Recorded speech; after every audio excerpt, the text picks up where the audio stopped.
ആമിൽ അൽ റസൂൽ അധ്യായം 3. ഒരു ദിവസം ളുഹറിൻ്റെ സമയത്ത് ദുആ ഇരിക്കുന്നതിനായി സഫ്വാനും യൂഹന്നയും ബൈത്തുള്ളയിലേക്ക് പോകുകയായിരുന്നു. ജന്മനാ മുടന്തനായ ഒരാളെ എടുത്തുകൊണ്ട് ചിലർ അവിടെ എത്തി.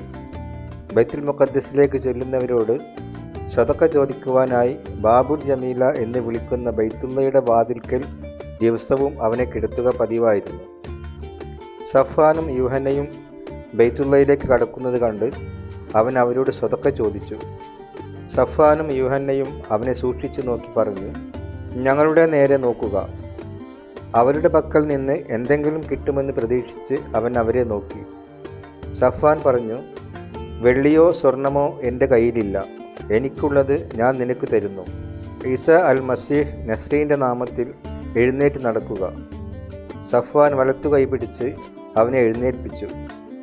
ഉടൻ തന്നെ അവൻ്റെ പാദങ്ങൾക്കും കണങ്കാലുകൾക്കും താക്കത്ത് ലഭിച്ചു. അവൻ ചാടി എഴുന്നേറ്റു. നടന്നും ചാടിയും അള്ളാഹുവിന് മദ്ഹ് പറഞ്ഞുകൊണ്ട് അവൻ അവരോടൊപ്പം ബൈത്തുള്ളയിൽ പ്രവേശിച്ചു. അവൻ നടക്കുന്നതും അള്ളാഹുവിന് മദ്ഹ് പറയുന്നതും ജനമെല്ലാം കണ്ടു. ബൈത്തുള്ളയിലെ ബാബുൽ ജമീലയിൽ സ്വതക്ക ചോദിച്ചു കൊണ്ടിരിക്കുന്നവനാണ് അവനെന്ന് അറിഞ്ഞിട്ട് അവനുണ്ടായ ഖൈറിനെക്കുറിച്ച് അവർ അത്ഭുതവും ബേജാറും നിറഞ്ഞവരായി. അവൻ സഫ്വാനെയും യൂഹന്നയെയും വിട്ടുപോകാതെ നിൽക്കുന്നത് കണ്ടപ്പോൾ എല്ലാവരും അജബിലായി സുലൈമാൻ്റെ മണ്ഡപത്തിൽ അവരുടെ ഖദീബിൽ ഓടിക്കൂടി. ഇത് കണ്ട് സഫ്വാൻ അവരോട് പറഞ്ഞു, യാ ബനി ഇസ്രായേൽ, നിങ്ങൾ എന്തിന് ഇതിൽ അജബിലാകുന്നു? ഞങ്ങൾ സ്വന്തം കോവത്ത് കൊണ്ടോ തഖ്വ കൊണ്ടോ ഇവന് നടക്കാൻ കഴിവ് കൊടുത്തു എന്ന മട്ടിൽ ഞങ്ങളെ സൂക്ഷിച്ചു നോക്കുന്നത് എന്തിന്? ഇബ്രാഹിമിൻ്റെയും ഇസ്ഹാഖിൻ്റെയും യാക്കൂബിൻ്റെയും ഇലാഹായ നമ്മുടെ അബ്ബമാരുടെ ഇലാഹ് തൻ്റെ ഖാദിമായ ഈസയെ തംജീദ് ചെയ്തു. നിങ്ങൾ അവനെ ഏൽപ്പിച്ചു കൊടുത്തു. പിലാത്തോസ് അവനെ വിട്ടയക്കാൻ തീരുമാനിച്ചിട്ടും അവൻ്റെ മുമ്പിൽ വെച്ച് നിങ്ങൾ അവനെ തള്ളിപ്പറഞ്ഞു. ഖുദ്ദൂസിയും സ്വാലിഹുമായ അവനെ നിങ്ങൾ തള്ളിപ്പറഞ്ഞു. പകരം ഒരു കൊലപാതകിയെ വിട്ടുകിട്ടാൻ ത്വലബ് ചെയ്തു. റബ്ബുൽ ഹയാത്തിനെ നിങ്ങൾ കൊന്നു, എന്നാൽ അള്ളാഹു അവനെ മൗത്തായവരിൽ നിന്ന് ഉയർപ്പിച്ചു. അതിന് ഞങ്ങൾ ഷാഹിദുകളാണ്. അവൻ്റെ ഇസ്മിലുള്ള ഈമാനിനാൽ അവൻ്റെ നാമം തന്നെയാണ് നിങ്ങൾ കാണുകയും അറിയുകയും ചെയ്യുന്ന ഈ മനുഷ്യനെ ശിഫയാക്കിയത്. അതെ, അവനിലുള്ള ഈമാനാണ് നിങ്ങളുടെ മുമ്പിൽ വെച്ച് ഈ മനുഷ്യന് പൂർണ്ണമായ ശിഫ ലഭിക്കുവാൻ കാരണമായത്.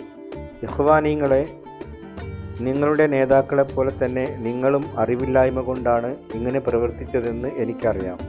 എന്നാൽ അൽ മസീഹ് അദാബുകളെല്ലാം സഹിക്കണമെന്ന് നബിമാരിലൂടെ അള്ളാഹു മുൻകൂട്ടി അരുളി ചെയ്തത് ഇങ്ങനെ കാമിലാക്കി.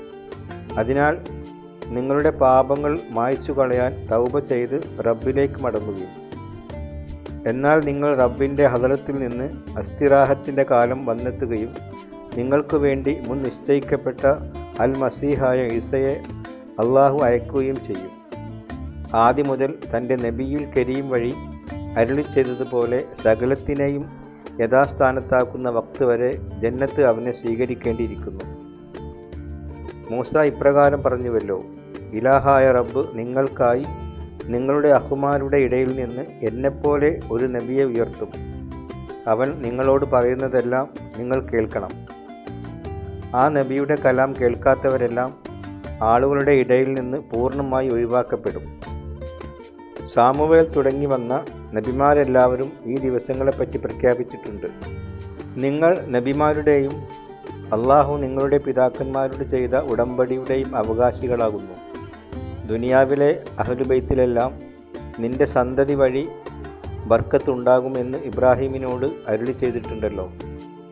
അള്ളാഹു തൻ്റെ ഖാദിമായ ഈസയെ ഉയർപ്പിച്ച് ആദ്യം നിങ്ങൾക്കായി അയച്ചിരിക്കുന്നു. നിങ്ങൾ ഓരോരുത്തരെയും ഷർറിൽ നിന്ന് പിന്തിരിപ്പിച്ച് നിഅമത്ത് നൽകാൻ വേണ്ടിയാണിത്.